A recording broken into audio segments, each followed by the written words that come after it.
اعوذ باللہ من الشیطان الرجیم بسم اللہ الرحمن الرحیم ووصینا الانسان بوالدیہ احسانا حملتہ امہ کرہا ووضعتہ کرہا وحملہ وفصالہ ثلاثون شہرا حتی اذا بلغ أشده وبلغ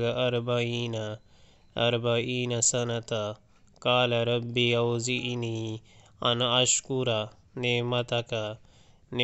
التي أنعمت علي وعلى والدي وأن أعمل صالحا ترضاه وأصلح لي في ذريتي إني تبت الیک وانی من المسلمین۔ ہم نے انسان کو ہدایت کی کہ وہ اپنے والدین کے ساتھ نیک برتاؤ کرے۔ اس کی ماں نے مشقت اٹھا کر اسے پیٹ میں رکھا، وہ مشقت اٹھا کر ہی اس کو جنا، اور اس کے حمل اور دودھ چڑھانے میں 30 مہینے لگ گئے، یہاں تک کہ جب وہ اپنی پوری طاقت کو پہنچا اور 40 سال کا ہو گیا تو اس نے کہا ہے میرے رب مجھے توفیق دے کہ میں تیری ان نعمتوں کا شکر ادا کروں جو تو نے مجھے اور میرے والدین کو عطا فرمائی، اور ایسا نیک عمل کروں جس سے تو راضی ہو، اور میری اولاد کو بھی نیک بنا کر مجھے سکھ دے۔ میں تیرے حضور توبہ کرتا ہوں اور تابع فرمان مسلم بندوں میں سے ہوں۔